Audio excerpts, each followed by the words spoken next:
Beleza, gravando. Tudo bom? Boa noite para quem está chegando agora.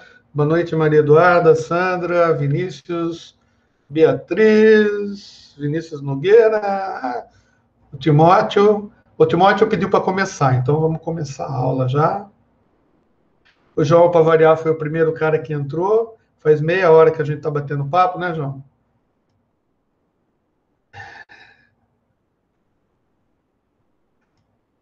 Então vamos lá. Bom, pessoal, a gente ainda dando continuidade ao que a gente estava falando na aula passada.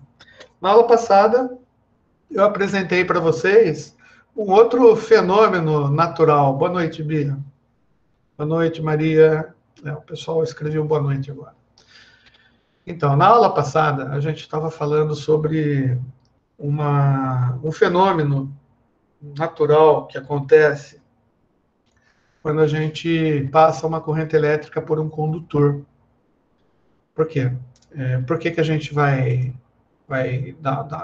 entender um pouquinho esse fenômeno? Porque esse fenômeno, além de muitas outras coisas, ele permite que a gente entenda um conceito que a gente usa nos transformadores ou nos trafos, né? E nos motores também. Mas vamos entender melhor como que se processa isso daí, porque o que eu estava dizendo para vocês é que se eu pegar um condutor elétrico, tá? O condutor elétrico é um material que por dentro dele a gente já conhece, né, já sabe, tem elétrons livres. Portanto, se a gente submeter esse condutor a uma diferença de potencial ou uma tensão,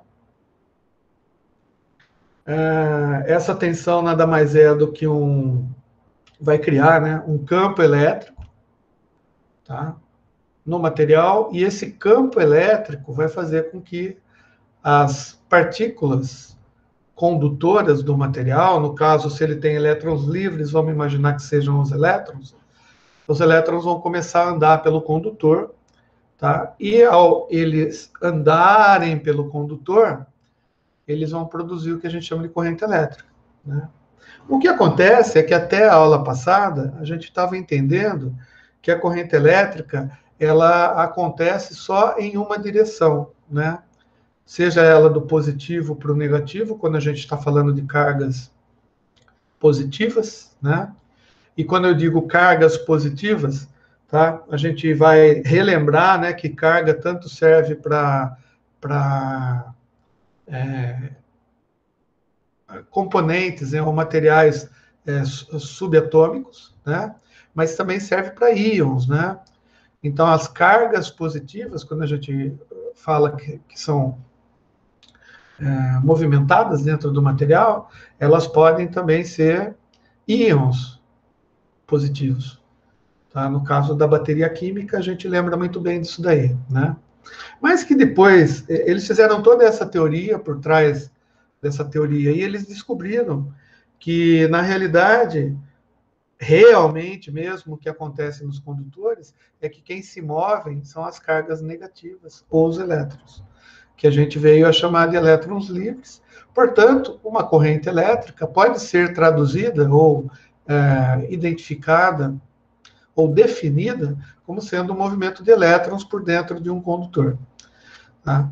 Então, geralmente, vai do negativo, né, se é elétron, né, vai do mais negativo, ou da quantidade de mais negativo, para o positivo. Tá? Eu sempre tinha adotado, desde o início, né, que a gente colocava uma bolinha azul, tá, para identificar o positivo para a gente, e a gente colocava uma bolinha vermelha para identificar o negativo. Tá? Beleza, então os elétrons saem daqui e passam pelo condutor. Claro que esse condutor aqui, ele vai apresentar uma certa, dependendo do material que ele é feito, uma certa resistência para essa passagem de corrente elétrica, né? Então, parte dos elétrons vão passar de boa, parte vai ficar chocando com um monte de outras coisas que ele encontra pelo meio, inclusive sendo atraído por átomos, né, que eventualmente tenham falta de elétron na última camada, tá? e ele vai gerar o que a gente chama de uma energia, tá? Que ela dissipa em forma de calor, né? E se isso acontece, a gente tinha dado origem a um elemento, tá, elétrico, que a gente chamou de resistor. Resistor, né? E o resistor nada mais é do que isso. Então, o que acontece? Quando uma corrente elétrica passa por um resistor, o resistor é feito de modo que ele vai apresentar uma resistência à passagem da corrente elétrica um pouco maior do que o fio. E se isso acontece, a gente teria, tá, de um lado dele o que a gente chama de acúmulo de cargas, tá? E do outro lado dele as carguinhas vão continuar andando normalmente.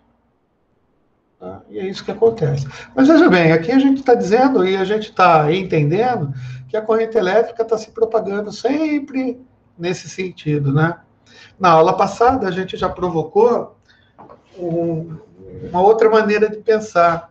A gente falou que existem fontes de alimentação que, ao invés de ter polos fixos, positivos, tá? A gente chamou de... Eu até lembro que eu fiz um Gzinho, né? Chamei de gerador, tá? E o gerador, o que ele faz? Ele consegue fazer com que as cargas movimentam, ora num sentido, e ora no outro sentido. Tá? Ou seja, através de ciclos, certo? Então, tem um ciclo do gerador que a corrente elétrica vai num sentido e outro ciclo vem no outro sentido. E daí, para explicar melhor isso até matematicamente, a gente comparou, tá, uma forma de onda que todo mundo conhece, que é uma forma de onda que chega no máximo e no mínimo, e que reproduz essa movimentação, né?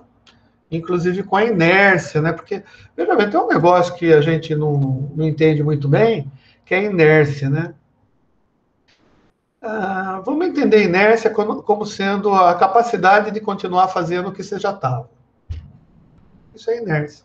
Então é o seguinte, se alguma coisa está parada, você concorda comigo que para fazer essa coisa começar a se movimentar, ela só vai se movimentar se você aplicar uma força nela? Tá? Legal. Agora, se a coisa está andando num lugar onde não tem nenhuma resistência para ela, uma resistência qualquer, seja vento, ar, não sei o que lá, se ela estiver andando no espaço sideral, ela vai continuar andando.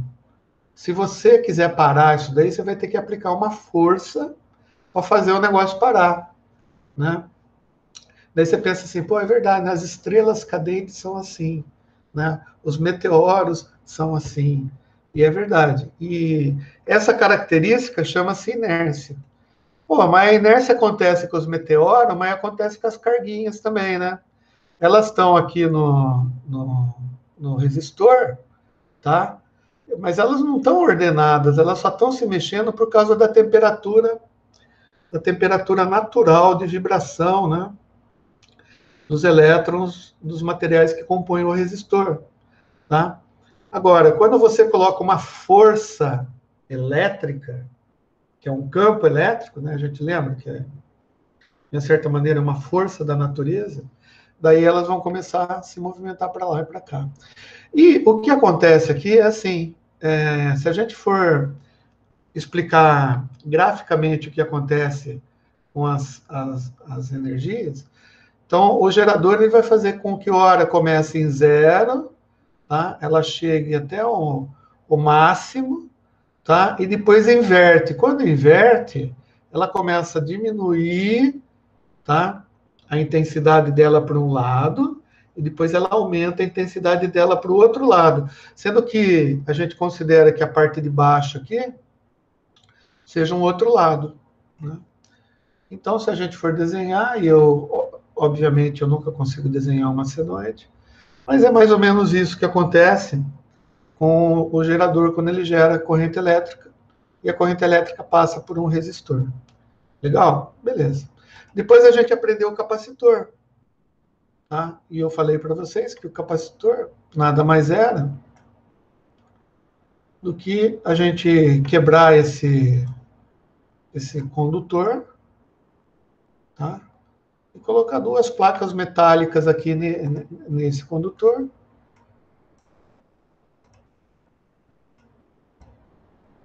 E que, se tivesse corrente contínua, o que ia acontecer? As carguinhas positivas iam sair da bateria e se acumular nessa placa. Elas não vão passar aqui, né? E as carguinhas do outro lado vão acumular desse lado, e daí o capacitor ficaria carregado. Legal. Só que no caso de você aplicar uma corrente alternada para esse capacitor, as carguinhas vão ficar entrando e saindo do gerador, tá? Como se não houvesse esse capacitor aqui. Então, o que vai acontecer? Vai sair as carguinhas vão sair desse lado, enquanto aqui está positivo, por exemplo, tá? E as carguinhas negativas, né? Vamos imaginar que não vão acontecer. Só que quando inverte, né? Então começa a vir um monte de carguinha para cá, né? Tá subindo aqui, ó, tá subindo a intensidade, né? Então vai começar a acumular carguinha desse lado aqui. Legal. Quando eu chegar aqui no pico, né? Bem nesse pico aqui, ó, é onde a gente tem a maior quantidade de carguinhas que tem aqui, né? Legal. Quando começa a diminuir, as carguinhas começam a diminuir a intensidade também. Então, se diminui a intensidade de carga que vem para cá, vamos imaginar que é como se fossem as cargas voltando. Só que, quando ele chega nesse momento aqui, as cargas começam a vir para o outro lado. Opa, peguei errado o negócio. Elas começam a vir para o outro lado. Até que atinge o ponto negativo aqui maior, que é onde a gente tem maior concentração de cargas do outro lado. E assim vai acontecendo ciclicamente, sucessivamente. Poxa, se isso acontece, imagina alguma coisa olhando o circuito aqui desse lado aqui, ó. Só que eu fizer um corte transversal aqui, tá? E fica analisando o circuito só nesse lado. Apesar do circuito ter esse capacitor aqui, por essa fresta que eu abro para análise, vocês concordam comigo que a corrente vai ficar passando para lá e para cá ciclicamente? Mesmo na existência desse capacitor? Legal. E é por isso que a gente diz que para a corrente alternada, que é esse caso de perfil de amplitude, né, de grandeza, de intenção, ó, intensidade de corrente ou de tensão, isso vai ser quase transparente, né, o capacitor. É como se não tivesse.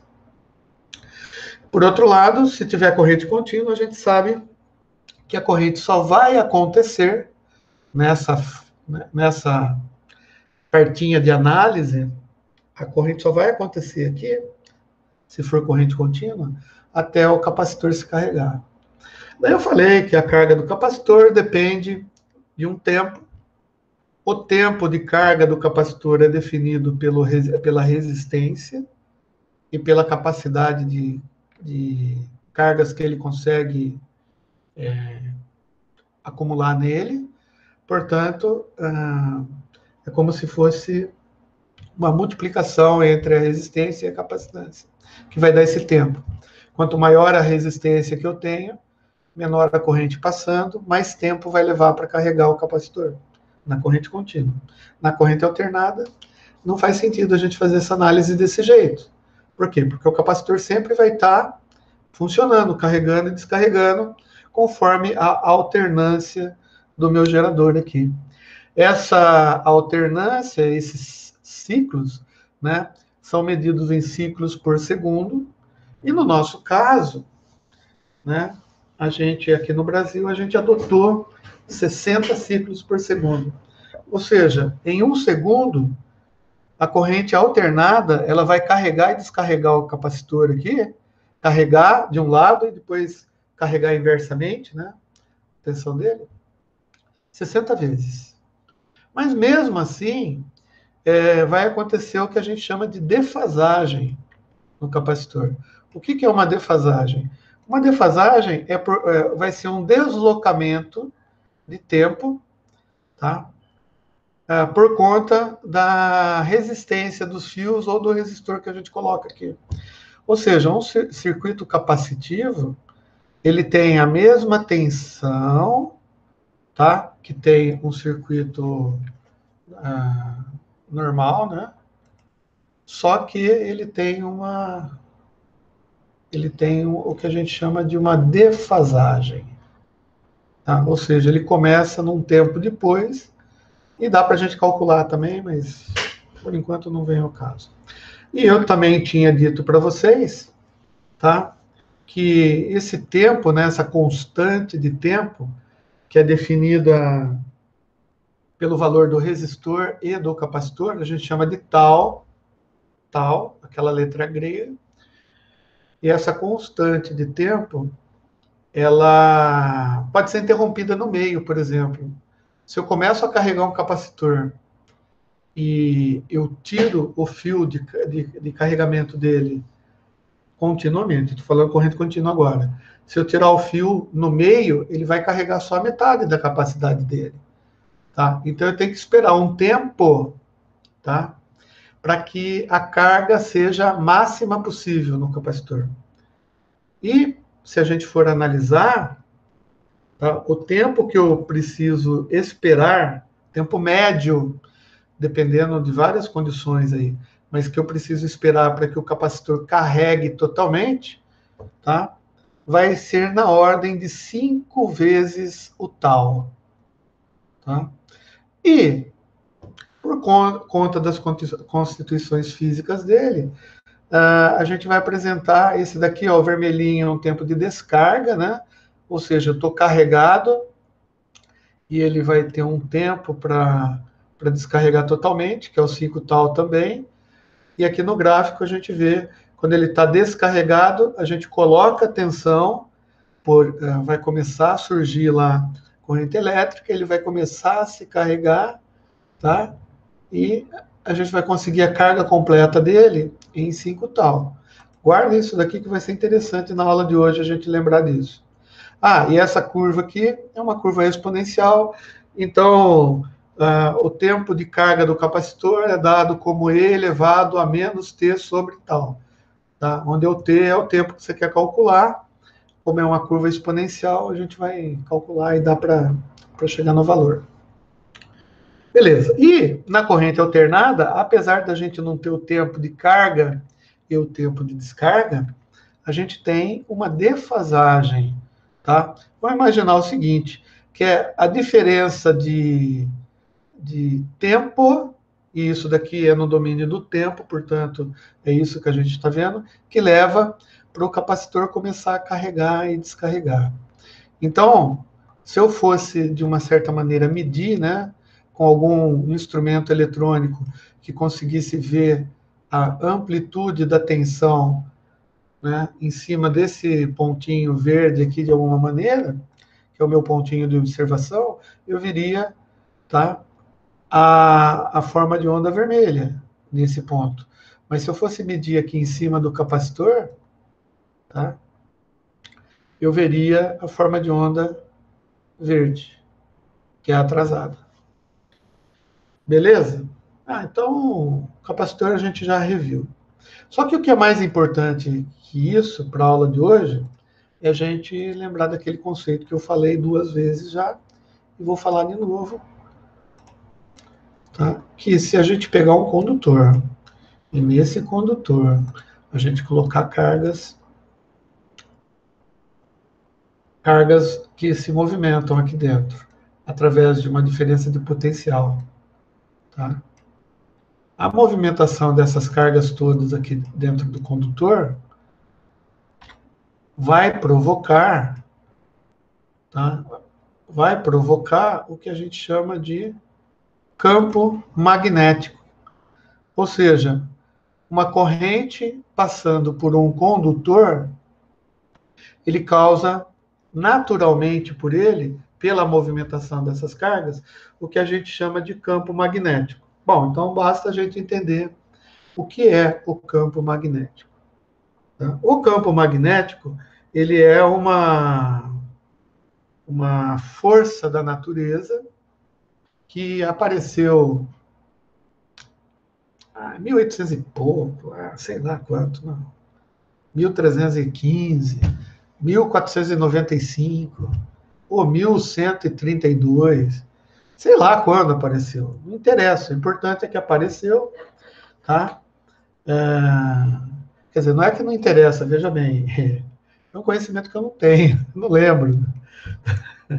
Tá? Não guardei no meu cérebro, não serviu para me fazer nem um pouco feliz essa informação, tá? De saber quando que o cara estava andando com o cajadinho de ferro dele e de repente o cajado de ferro dele, bum, ficou estocado, ele sentiu uma força que ele não sabia o que era, uma força fenomenal que atraía o negócio de ferro para uma determinada pedra, tá?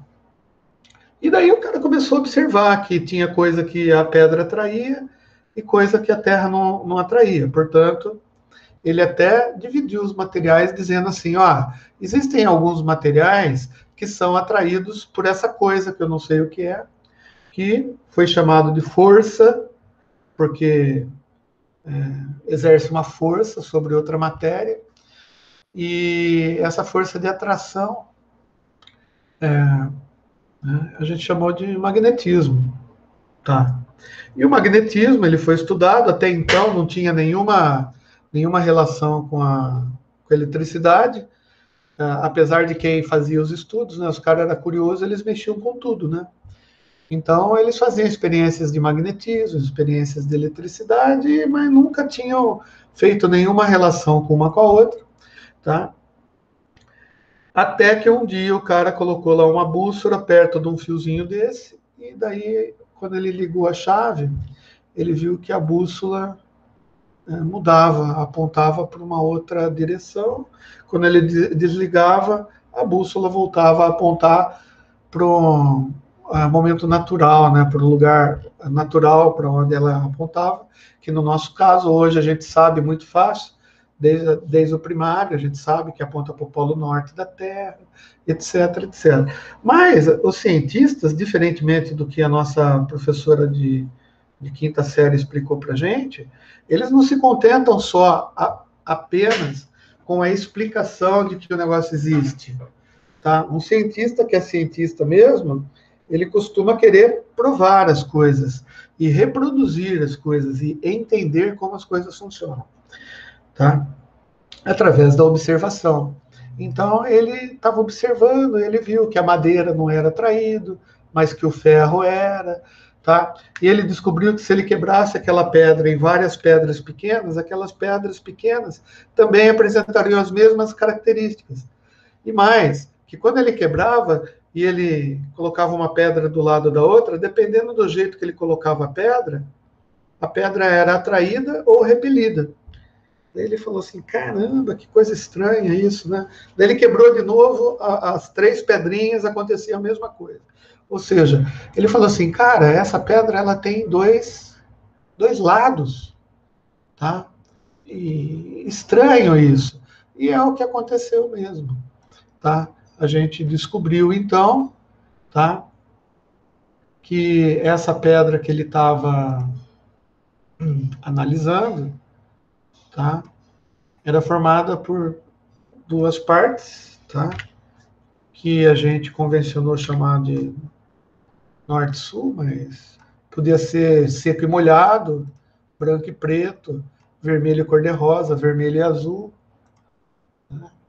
Os caras só chamaram de norte-sul por uma convenção, uma necessidade lá que eles acharam melhor, né?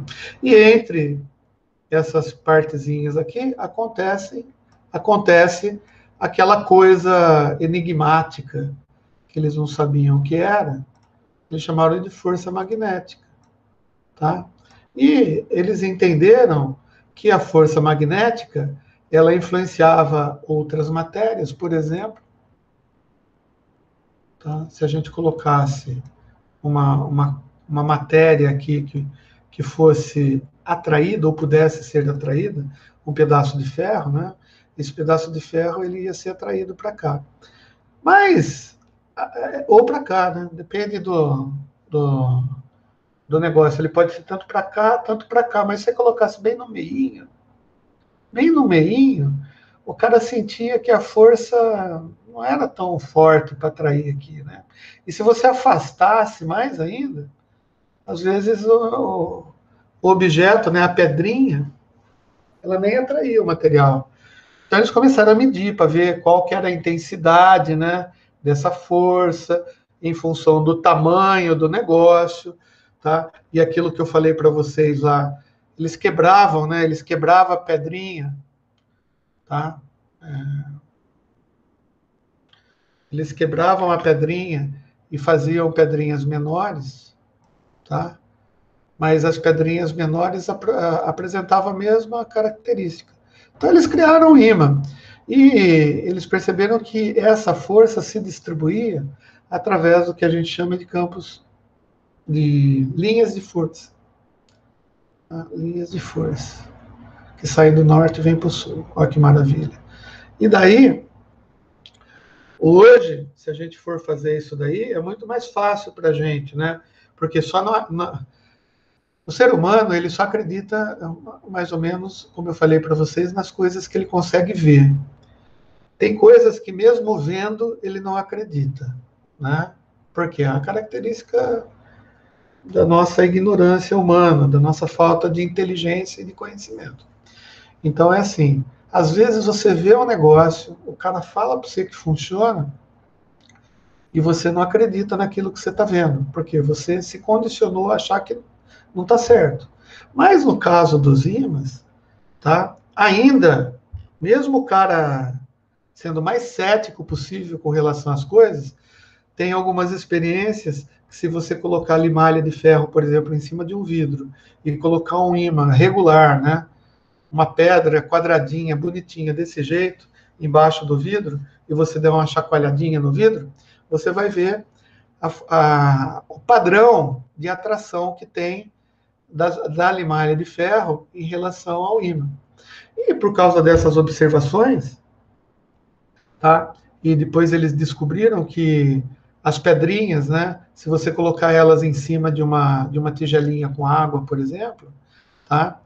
Todas as pedrinhas vão ficar alinhadas para um determinado local, que daí, por estudos maiores, eles descobriram que esse local é o ponto magnético da Terra, o norte magnético, que existe, até então eles não sabiam por quê, né? Daí foram estudar por que que as pedrinhas do ímã, todas elas, quando a gente coloca em cima de uma aguinha, elas apontam para um ponto específico da Terra. Alguém falou assim, putz, será que a Terra por si só não gera uma força que a gente não consegue medir, uma força bem fraquinha, né? Mas que atrai essas pedrinhas? Os caras falam, oh, é verdade, né? Pode ser. Então a gente chama isso daí de campo magnético terrestre, tá? E hoje, né? Para a gente, né, que está na academia, para nós que estudamos, prestamos vestibular, né, aprendemos, fizemos até o final do segundo colegial e aprendemos muitas coisas, para a gente é natural entender isso, tá? Mas para uma criança de 5 anos de idade, de 4 anos de idade, talvez seja difícil você explicar isso para ela, porque ela não tem um cérebro que consiga sair, né, da parte física, da visualização e conseguir mentalizar e montar um modelo matemático na cabeça dela, ou um modelo imaginário de abstração de algo igual isso que a gente está falando. Mas como a gente já passou dessa fase, né, e eu fico com pena apenas de que tem pessoas que mesmo vendo não acreditam, né, porque tem gente que não acredita e a gente tem que respeitar, né, eu entendo como, tipo assim, o cérebro de uma pessoa que não consegue ter a inteligência adquirida para entender coisas assim mais simples e que são provadas na cara dela, assim, ela não entende, eu penso na minha cabeça assim que elas são pessoas assim, tipo crianças cerebrais, né? Tipo assim, não conseguiram ainda alcançar o poder de abstração para entender, tá? E não é nenhum demérito, eu acho que é até natural, porque a inteligência não é uma coisa inata. A inteligência é uma coisa que a gente aprende com o tempo. A gente treina para aprender, para ser inteligente, né? Quem treina mais, quem estuda mais, quem lê mais, tá? Quem guarda mais as coisas na memória fica um pouco mais inteligente que os outros, tá? Então, questão de inteligência não é só uma questão, é uma questão de você querer ser inteligente, né? Para as pessoas que não querem, não tem problema nenhum, né? Então, eu respeito todos, mas eu fico triste, né? Porque às vezes muitas outras coisas poderiam ser facilmente aprendidas ou solucionadas se a gente já tivesse adquirido uma maturidade de inteligência suficiente, né? Mas beleza. Então, e é por isso que a gente estuda, por isso que a gente está fazendo esse curso, né? Para a gente adquirir um pouco mais de inteligência, né? Um pouco mais de conhecimento, tá? E para colocar essas coisas no cérebro da gente, vamos ver se isso ajuda, tá? O problema maior é que quando a gente não vê utilização, utilidade para isso, a gente tende a achar que não é útil para a vida da gente. E de verdade, não é verdade, porque esse conhecimento aqui pode ajudar vocês a entender outras coisas, né? Como me ajudou a entender um monte de outras coisas, né? Não só na parte de eletricidade. Bom, mas isso não vem. O que acontece é que, imaginemos que isso daqui fosse uma bússola e o fio aqui não tivesse uma diferença de potencial. A bússola estaria apontando para um ponto qualquer aí, tá? Que alguém estudou, descobriu, falou, pô, é o norte magnético da Terra, César. Tá bom, vamos falar que é o norte magnético. Agora, vamos imaginar que a gente não percebeu, tá? Que era o norte magnético. Aponta para um lugar e todos apontam para o mesmo lugar. Legal. Só que na hora que o cara ligou aqui o fiozinho, as carguinhas começaram a se movimentar, né? E quando as carguinhas começaram a se movimentar, tá, ele observou que a bússola mudava. Então, daí ele falou assim, caramba, desligava, a bússola voltava.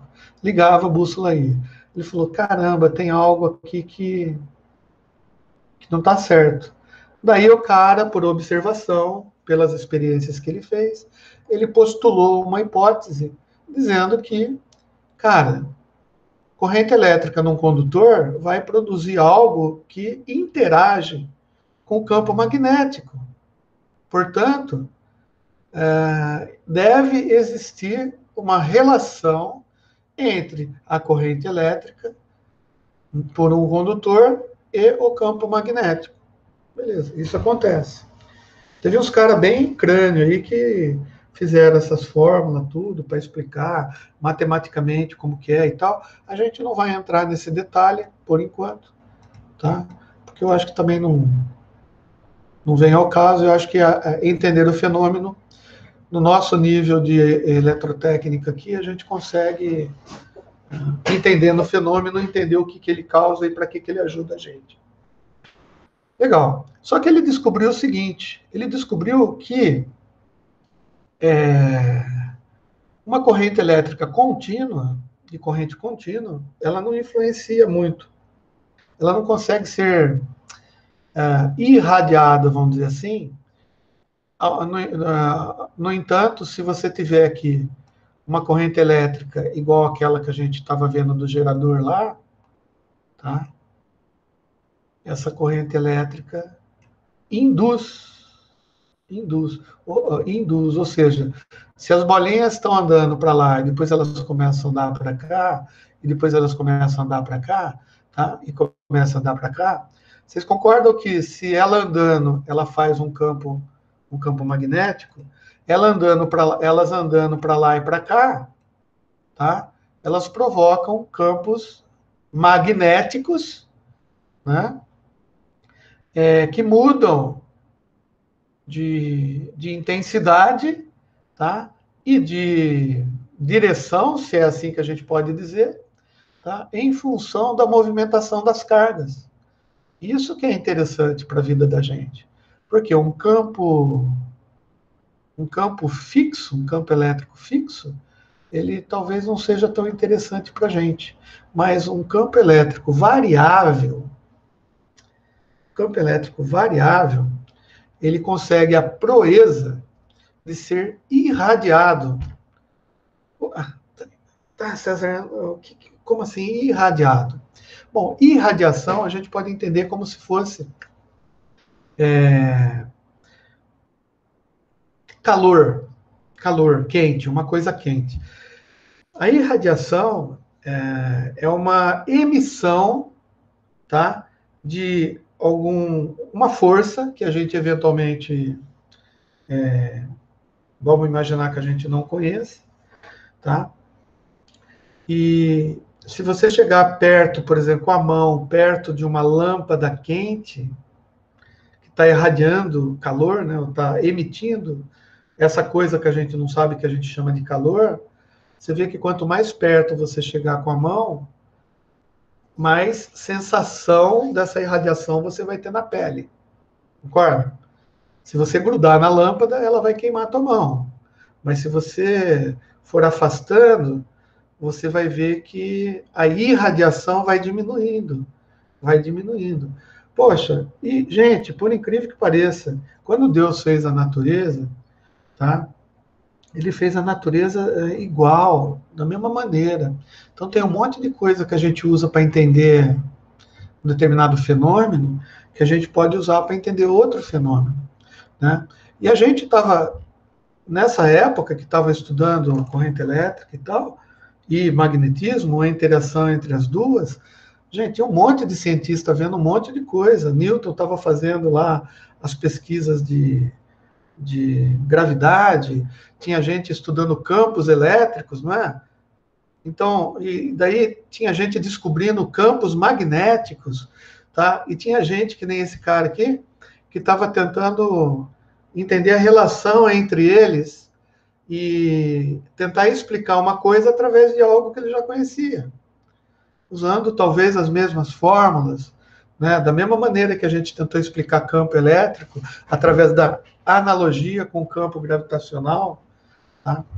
Bom, o fato é que observou-se, tá, que esse campo, esse campo magnético gerado no condutor por causa da movimentação da corrente elétrica, tá?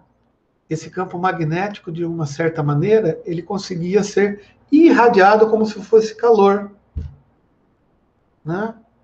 E mais, tão interessante isso, que eles perceberam que se eles colocassem um outro fio, olha que interessante isso, se eles colocassem um outro fio, só com um aparelhinho medindo aqui, ó, tá?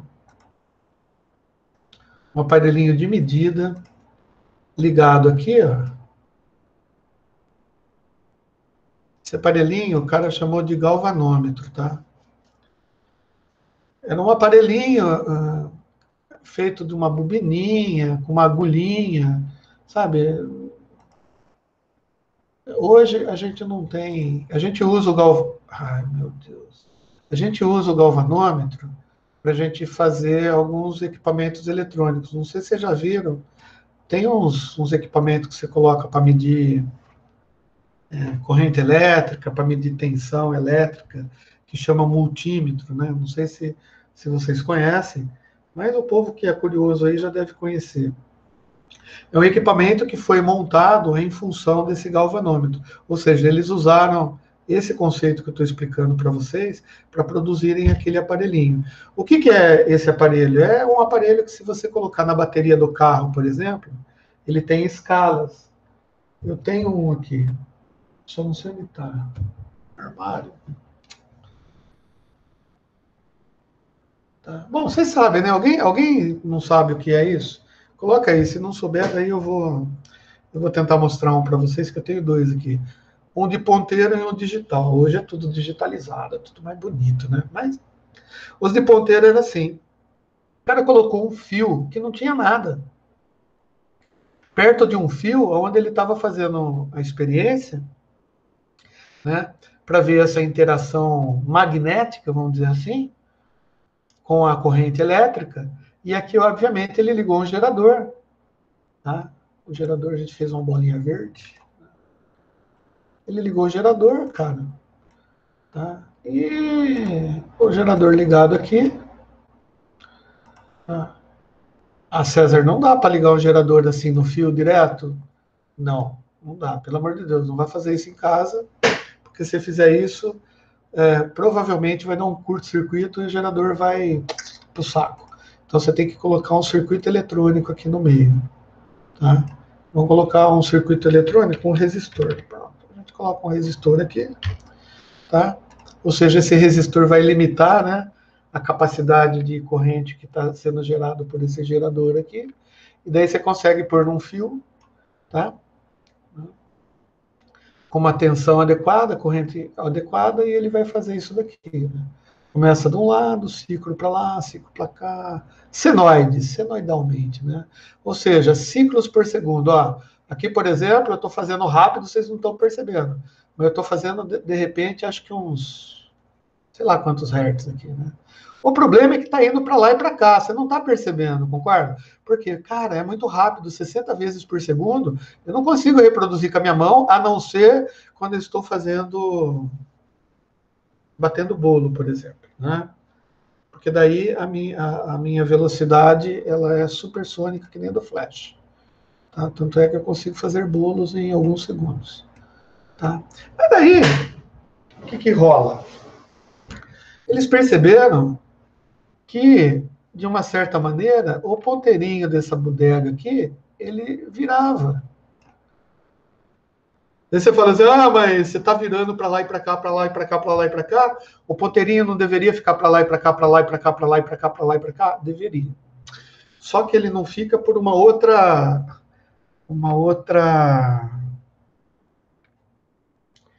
característica que foi observada um pouco depois do que a gente chama de inércia, entre aspas. Chama de inércia, mas não é inércia, tá? Por quê? Porque tem uma soma senoidal de área embaixo da área da curva, entendeu? Que daí vai definir para mim o que é uma tensão pico a pico e uma tensão eficaz. Mas não vamos pensar nisso agora, não. O fato é que o ponteirinho não, ele fica marcando lá uma determinada coisa. E quando você desliga o gerador, tá? Para de passar essa corrente alternada aqui, o ponteirinho volta para o lugar que ele estava, sem nada.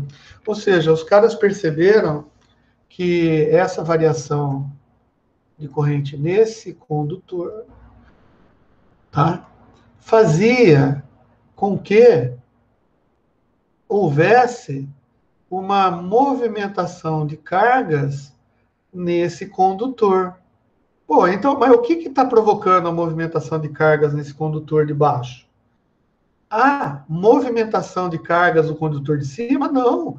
Porque a movimentação de cargas do condutor de cima está no condutor de cima. Não tem nenhuma ligação entre o condutor de cima e o condutor de baixo em relação às cargas se movimentando. O que existe, sim, é o que a gente chama de irradiação de uma indução. Ou seja, as carguinhas aqui embaixo, elas são induzidas magneticamente a fazer a mesma movimentação que as de cima estão fazendo. E mais, se você afastar o fio, tá? Elas conseguem ainda se movimentar por indução, tá? Só que a quantidade de cargas é menor um pouquinho que isso. Então vai ficar menos intenso, tá? Ou seja, quanto mais longe você colocar, vai ter um momento que você vai afastar um condutor do outro, tá? E esse condutor aqui de baixo não vai nem perceber a indução realizada por esse. Mas, no nosso caso, que é a experiência que os caras estavam fazendo lá, estava pertinho. Daí o cara falou assim, caraca, meu, pô, que negócio legal. Então, se eu ligar o gerador aqui, né, aqui, eu consigo ter uma corrente induzida nesse daqui de baixo? Sim. Claro, os caras primeiro fizeram com condutor reto, depois fizeram com condutor quadrado, depois fizeram com condutor redondo. Daí eles começaram a analisar a concentração das linhas de força, tá? E daí eles fizeram eles perceberam que se eu fizesse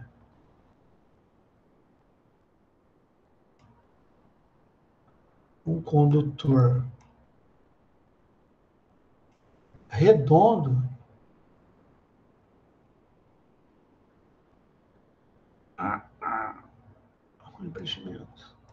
um condutor redondo, bem grossão, tá? Só que não é bem assim, né? Ele tem que ser aberto, né? Então, eu vou desenhar um quadradinho aqui preto.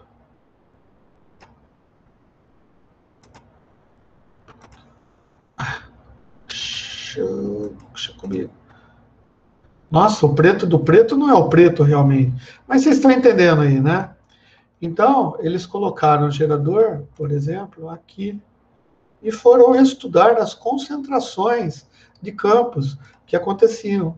Eles perceberam que, se no condutor reto acontece isso, tá? Num condutor espiralado acontece do mesmo jeito, só que a concentração de campo, tá?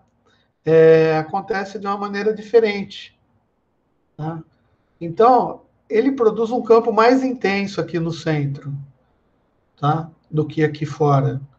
Poxa, então o cara falou assim, nossa, que negócio estranho. Então, como que isso acontece fisicamente, né? A gente, na física, a gente costuma dizer, fazer setinha, tá? Então, eles ensinaram a gente que esse tipo de força pode ser representado por, por setinhas ou flechinhas entrantes, né, e saintes. Não vai dar para fazer o pontinho no centro, né? Então, se você abrir qualquer. Depois eu vou passar para vocês aí um texto um pouco mais científico, um pouco mais bem elaborado, né? Explicando isso daí. Mas o que acontece. E aqueles filminhos, né? Lembra dos filminhos que eu passei para vocês? Então, aqueles filminhos lá ajuda a entender isso daí. Para quem viu, já deve estar sabendo do que se trata. Tá?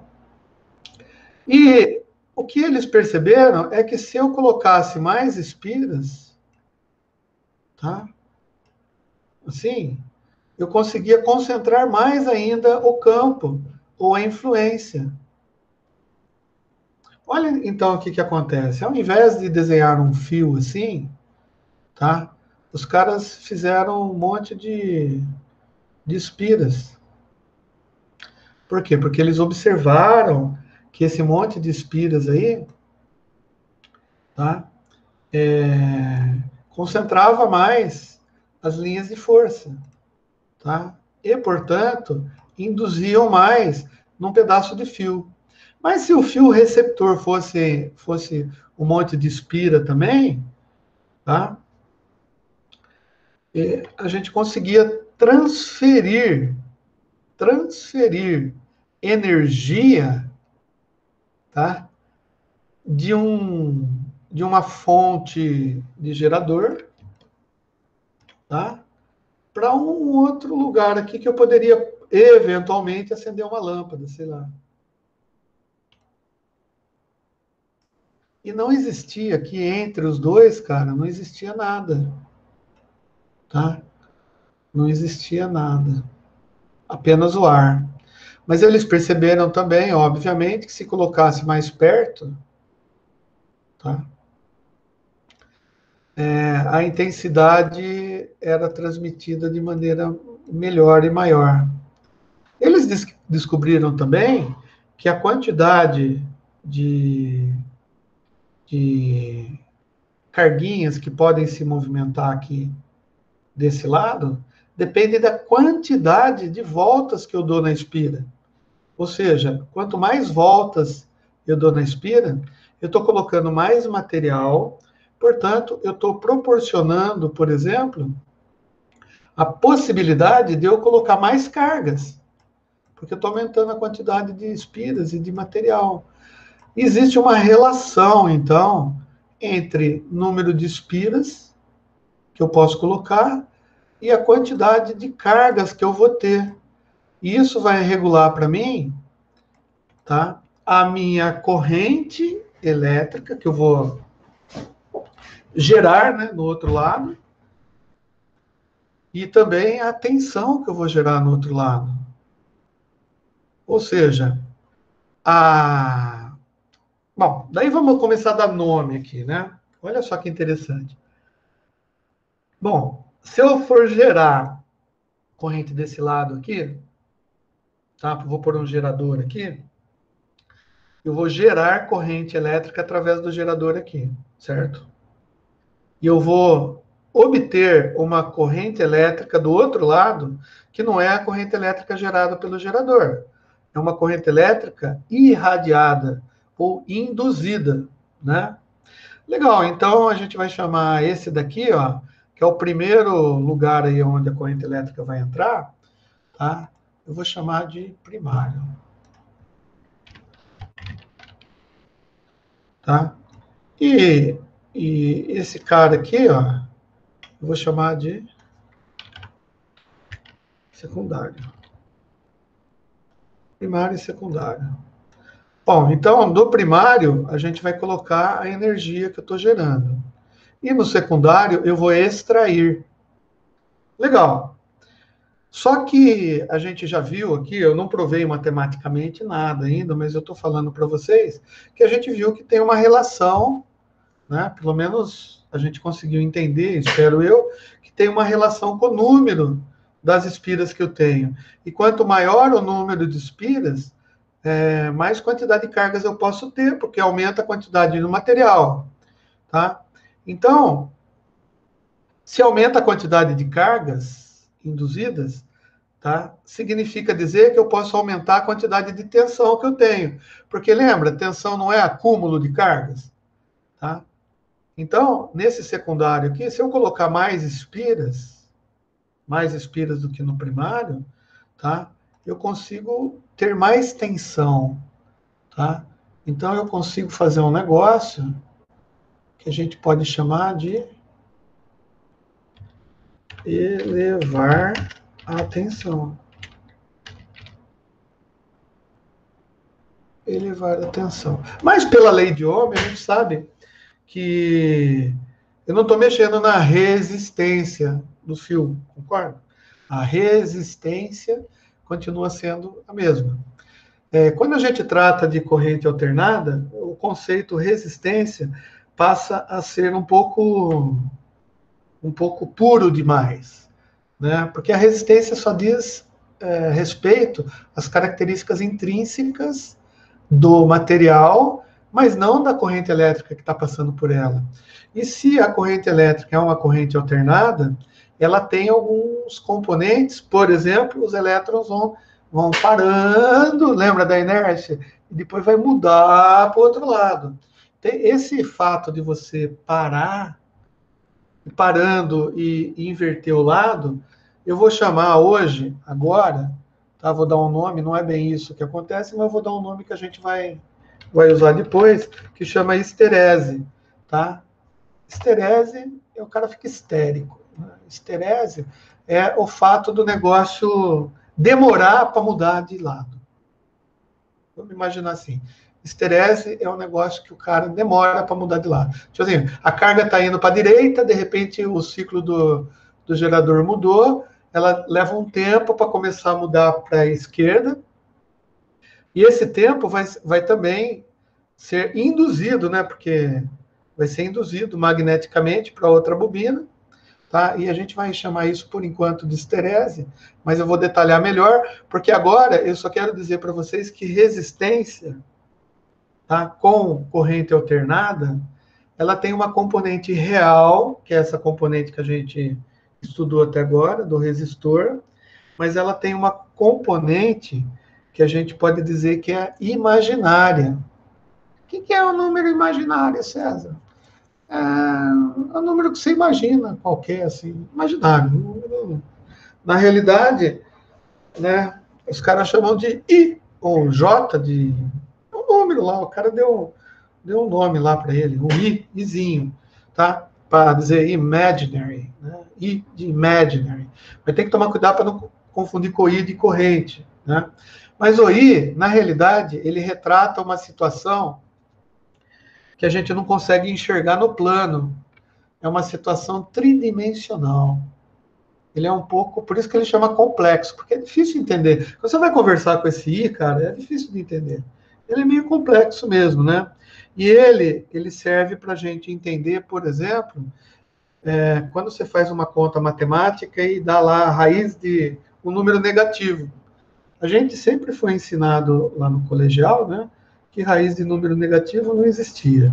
Daí, quando a gente entrou na faculdade, alguns professores de cálculo retardado explicaram para a gente que tem raiz de número negativo, tá? E ele é um número imaginário, tá? Ele é complexo, ele é composto de uma parte real e de uma parte imaginária, que na realidade é um ângulo de formação vetorial, né, que tem a ver com um ângulo que ele forma com o plano real, que a gente chama de módulo.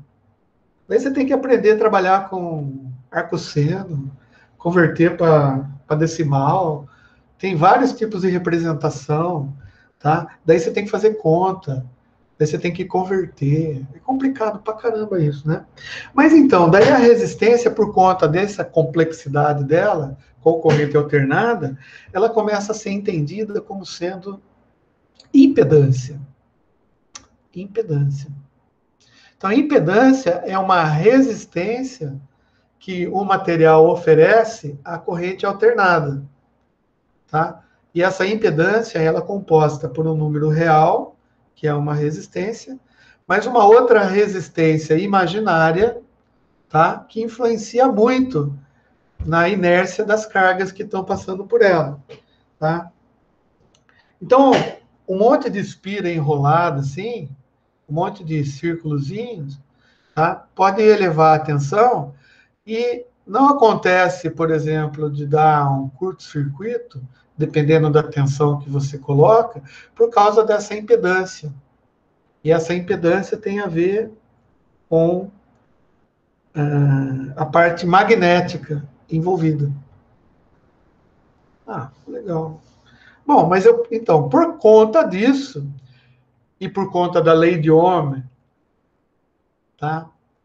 Extrapolada para números complexos, tá? Onde eu levo em consideração a possibilidade de eu ter impedâncias, tá? No circuito, eles fazem com que, quando eu elevo a tensão, tá? A corrente elétrica produzida diminua.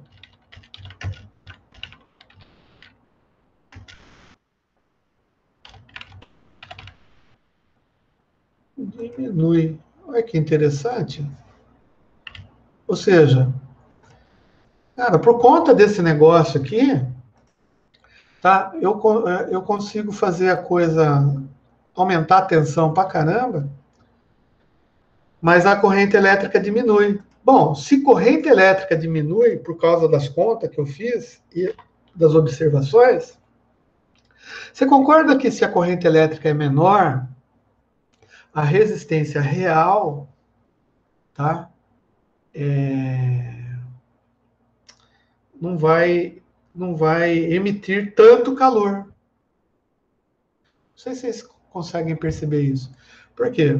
Porque assim, se eu tenho um determinado fio que tem uma determinada resistência, se eu passo uma corrente elétrica por ele, tá? A resistência dele, parte vai ficar na queda de tensão e parte vai ficar irradiado em forma de calor. Não estou nem falando da parte magnética, né? Vamos pensar no calor. Então, parte vai ser irradiada em forma de calor, né? Se a gente for estudar a fundo, a fundo, a fundo mesmo, a gente vai ver que esse calor é gerado pela onda eletromagnética, que está gerando magnetismo, calor.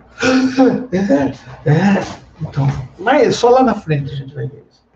Talvez a gente nem veja, mas eu estou contando para vocês. Tá? Por quê? Porque calor é uma onda irradiada. E é irradiada igual a onda magnética. Tá? Então ela se comporta como uma onda magnética. Então existe um cara aí que juntou as duas, falou, é uma onda eletromagnética, cara. E a onda eletromagnética é calor, né? Magnetismo, calor. Ah, então você pode usar o calor? Sim, a gente usa o sol, o calor do sol a gente usa para fazer um monte de coisa. Inclusive gerar eletricidade hoje em dia, né? Mas a gente, antes de aprender a gerar eletricidade com o magnetismo irradiado do Sol, a gente aprendeu a fazer fotossíntese, a sintetizar vitamina D no organismo. A gente aprendeu a usar essa energia de outra maneira, né? Mas é a mesma energia, observada de pontos de vista diferentes. É tudo Deus que fez. Não falei que ele fez tudo da mesma maneira? Né? É só a gente entender. Querer ver, querer aprender.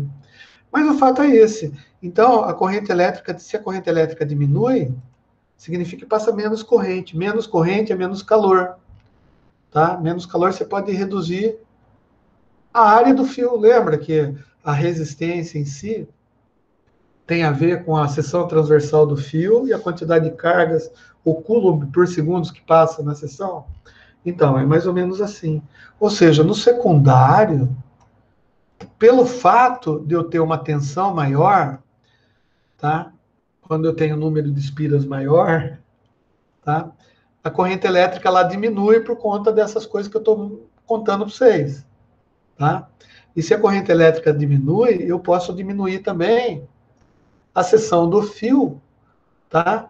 Para ficar compatível com a irradiação de calor que eu calculei. Mas eu não estou pensando em calor, não está pensando, esquece. Você está pensando só em energia, então vamos pensar só em energia.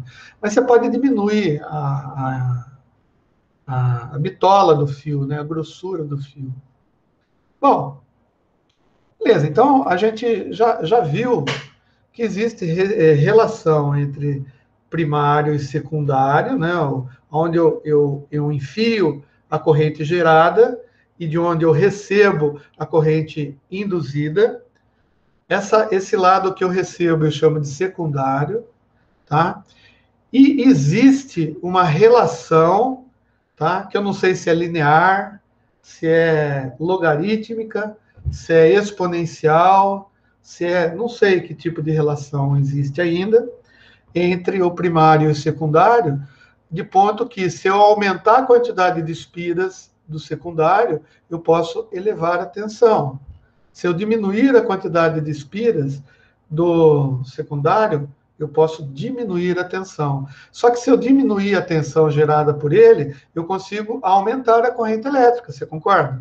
Mas se eu aumentar a corrente elétrica, vai esquentar mais, talvez eu tenha que fazer o fio ficar mais grosso para ele comportar esse aumento de corrente elétrica. Tá? Então, o que eu quero dizer é que não adianta você olhar um dispositivo elétrico qualquer e só pela grossura do fio você tentar imaginar se ele é primário ou secundário, se ele é elevador ou diminuidor de tensão. Não. Por quê? Porque eu posso inverter. Eu posso pegar isso daqui, ó, colocar desse lado, colocar o gerador desse lado, tá? Quando eu fiz isso, o que eu fiz? Eu mexi nas espiras? Não mexi em porcaria nenhuma. Continuou do mesmo jeito.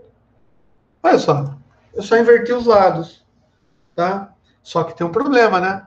Se esse lado tinha menos espiras, tá? E ele estava funcionando como diminuidor de tensão, agora esse lado vai ter menos espiras também, vai continuar tendo menos espiras.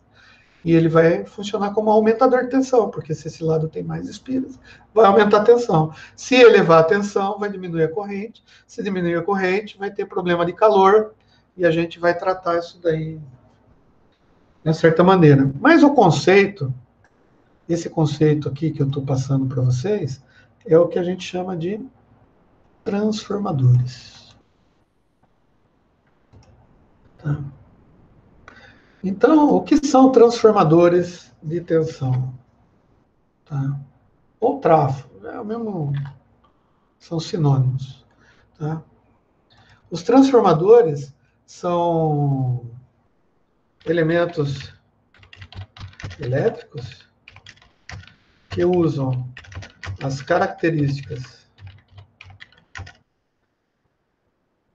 do magnetismo para converter tensões e correntes. Tá, daí antes que vocês façam alguma... Alguém quer fazer alguma pergunta aí? Alguém... Eu vi que deu um estalo aí. Não? Então tá bom. Tá.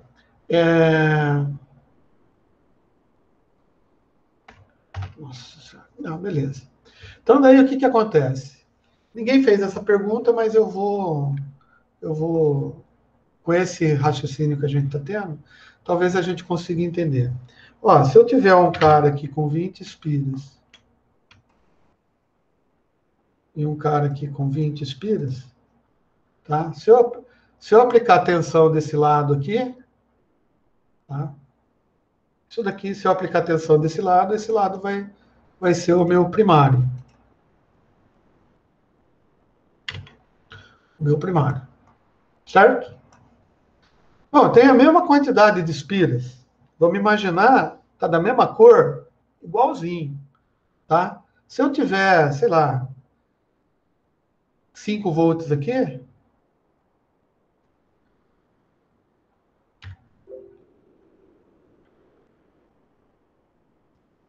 se eu tiver 5 volts aqui, se está tudo igual, tudo certinho, ele foi calculado para ter uma distância tal aqui, que eu consiga ter a máxima transferência de tensão. Por quê? Porque vocês lembram, né? Conforme isso daqui está mais perto, é mais melhor de bom. Conforme isso daqui está mais longe, é mais pior de ruim. Então a gente tem que calcular aqui um negócio aqui para ficar. Vou imaginar que seja suprassumo do cálculo, melhor cálculo existente na face da Terra, eu que fiz. Tá? Então, daí eu coloquei 5 volts aqui. Bom, primeiro, esse volts, para haver a possibilidade de transferência de corrente, transferência de tensão através do magnetismo, esses volts têm que ser alternados. Concorda? Então, daí a gente já tira uma lição legal, né? Pergunta de prova, por exemplo. Tipo assim, cara, por enquanto, no nosso sexo aqui, a gente vai admitir que não exista possibilidade de colocar corrente contínua num transformador. Tá bom? Porque ele não funciona. Ele só vai funcionar se houver fluxo magnético alternado, ou alternância de fluxo magnético para conseguir irradiar. Se a gente colocar 5 volts AC, vai ficar os 5 volts lá, não vai ter variação de campo, e o que induz corrente elétrica, na realidade, se a gente for analisar a fundo mesmo, molecularmente, o que está acontecendo lá no condutor, tá? É o delta, é a variação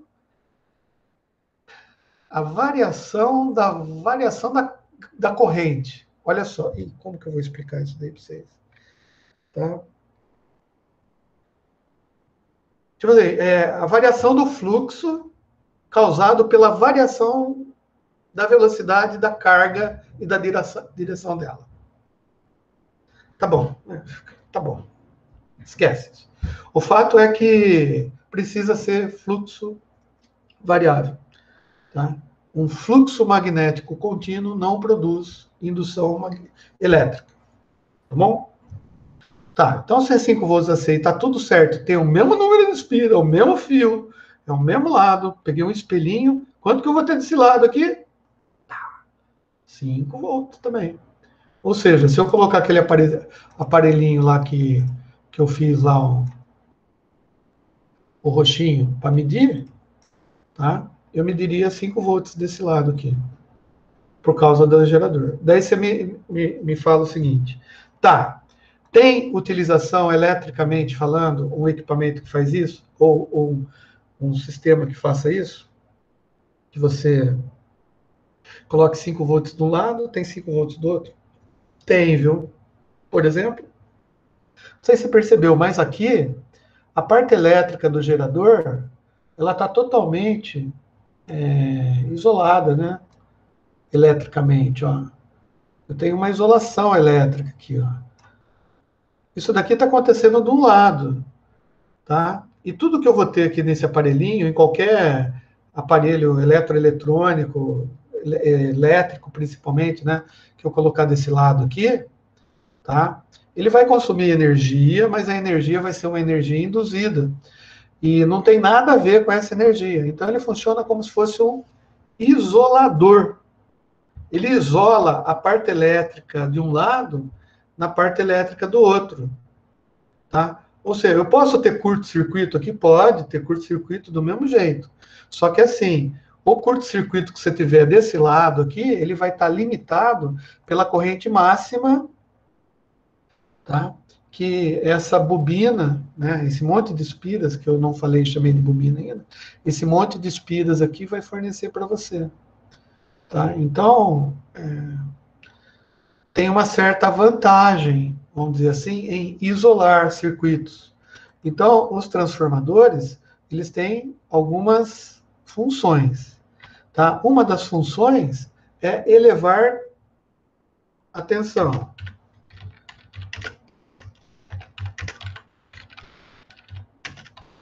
Como que ele faz isso? Em função da relação de espiras que a gente tem nele. Outra função dele, elevar e baixar corrente. Como que ele faz isso? Em função da relação de espiras que a gente tem com ele. Sabendo que se a gente aumenta a tensão, para a impedância continuar igual, para ele continuar funcionando legalzinho, conforme as leis físicas que a gente conhece, a corrente vai diminuir. Tá? E versa vice, né? Outra coisa que ele pode fazer é isolar circuitos.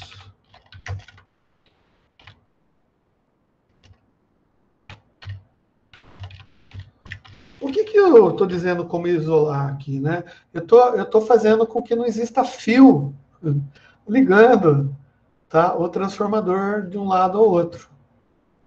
Ah, não acredito, cara, que o transformador funciona assim. Quando eu pego o transformador e eu já abri, já tive curiosidade de abrir, cara, é um negócio pesado. E tem um monte de fio lá dentro, tudo enrolado lá, né? Que são as espiras. E ele tem uns ferrinhos, né? Lá dentro. E ele é enrolado ali, sai um monte de fio. E, cara, não é possível que não tenha ligação entre o primário e o secundário. Acredite, São Tomé, é possível. Tanto é possível que esse conceito que surgiu no transformador, ele foi extrapolado e hoje o seu celular só funciona por causa disso daqui. Por quê? Porque a onda, o magnetismo gerado pelo circuito transmissor lá da estação rádio base lá do celular, aquelas antenas, lá tem um transmissor que gera uma variação de corrente lá na antena, tá? E a antena nada mais é do que um fio condutor, do tamanho certo, cálculo certo, impedância certa, um monte de cálculo certinho. E a hora que ele liga o breguetes lá, tá? A onda sai da antena, ela irradia da antena, como se fosse uma onda de calor. tá? E eu estou aqui em casa, eu pego um sinalzinho bem baixinho. Por quê? Lembra que conforme eu me afasto mais da antena, o sinal irradiado vai ficando mais fraquinho, fraquinho, fraquinho. Está chegando ao ponto que não tem mais sinal. Tá? Mas isso acontece porque eles estudaram e viram. Isso acontece no ar, na atmosfera terrestre. Tá? Mas no vácuo, a gente não tem a característica de atenuação, de resistência do ar terrestre. Entendeu? Em Marte funciona diferente. Tá? Embaixo do mar funciona diferente. Mas com a densidade do ar atmosférico que a gente tem, tá? Esse desgaste da irradiação é muito maior, tá? Do que no vácuo. No vácuo. Então, no vácuo, tá? Não existe resistências. Então, se eu gerar calor no vácuo, tá? O calor gerado na minha mão vai ser irradiado eternamente para os confins do universo, tá? Sempre vai chegar em algum lugar. Tá? Ah, vai ter uma atenuação? Vai, tem uma atenuação. Porque senão a gente ia sentir o calor da canes majores. Mas essa atenuação é função das frequências. Tem um monte de coisa que, quanto mais alta a frequência, maior a atenuação no ar. Quanto mais baixa a frequência, atenuação menor. E atenuação é a intensidade de interferência que o meio exerce sobre esse magnetismo irradiado, vamos dizer assim. Por isso que a gente consegue ver luz das estrelas, tá? Porque se fosse ar daqui... Pensa comigo. Bom, ainda está certo, né? Porque se as estrelas estão dentro do domo e fora do domo tem água, né, as águas superiores, então significa que a gente consegue ver as estrelas, porque elas estão dentro do domo. Se eventualmente tivesse estrela fora do nosso domo, né, a gente não conseguiria enxergá-las, porque as águas superiores iriam atenuar as ondas eletromagnéticas por causa da densidade da água. Olha que maravilha. Interessante isso, né? É a ciência, filho, a ciência ajudando a nossa vida, né? E tudo isso que eu estou falando para vocês, obviamente, tem consequências matemáticas, tem explicações matemáticas e tem explicações mais complexas, tá? A profundidade com a qual você quer aprender isso daí vai depender da sua utilização, concorda? Para gente que está fazendo eletrotécnica, talvez a gente só entender esses conceitos básicos de radiação, de relação de espiras, verificar que quanto mais espiras aumentam, diminui, tá? Talvez sirva para o nosso intuito. Se você quiser aprender antena de televisão, você vai ter que se aprofundar um pouco mais que isso. Se você quiser aprender astronomia, né? Tipo assim, como que um radiotelescópio funciona, o conceito é o mesmo.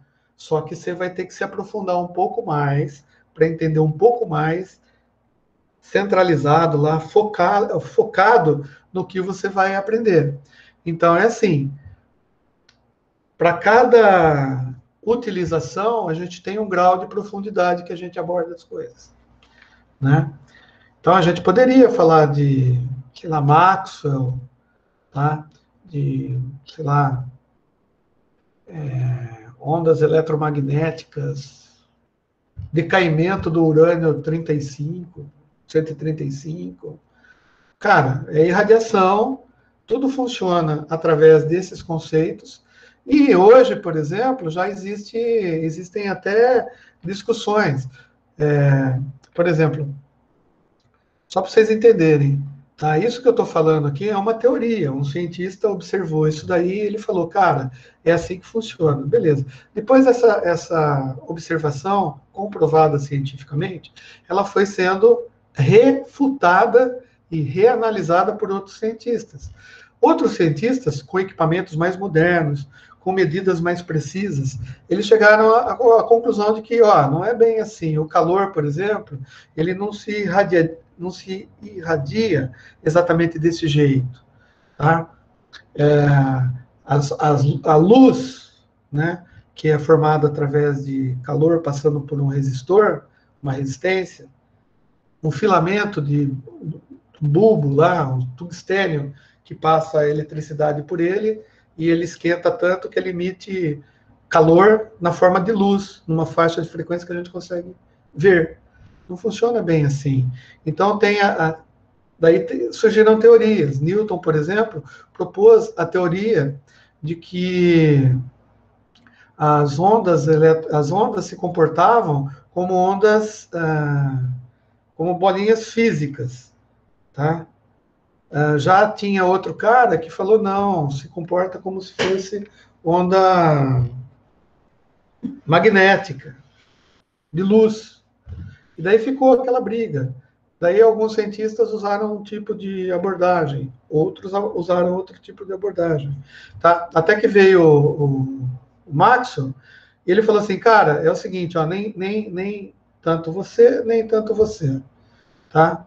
Eu estou fazendo uma teoria aqui e eu estou juntando as contas matemáticas aqui, ó, e a fórmula é essa, ou seja, existe uma teoria eletromagnética que aborda duas coisas, né? Tanto eletricidade quanto magnetismo, e o comportamento das ondas eletromagnéticas não são nem por partículas e nem por fótons, que é a emissão de luz. Tá? É o conjunto das duas. Então, tem experiências que vão ser provadas de um jeito, experiências que vão ser provadas de outro jeito. Legal, e ficou valendo, então, a teoria eletromagnética, até que os caras começaram a descobrir física quântica, e daí os caras já entenderam de maneira diferente e falaram assim, ó, cara, eu acho que Newton tinha mais razão mesmo. Tá? Viu, Max? Eu acho que Newton, com os equipamentos que a gente tem agora, Newton tinha mais razão. Tá? Porque agora a gente consegue medir mesmo, tá? Blá, blá, blá, porque quanticamente faz lá, o pósitron bate no elétron e ele some. Some a massa! Caraca, some a massa! Duas bolinhas, uma chega perto da outra, sumiu a massa. Daí Lavoisier já chorou, né? Mas na natureza, nada se perde, nada se cria, tudo se transforma, como que o negócio sumiu? Some.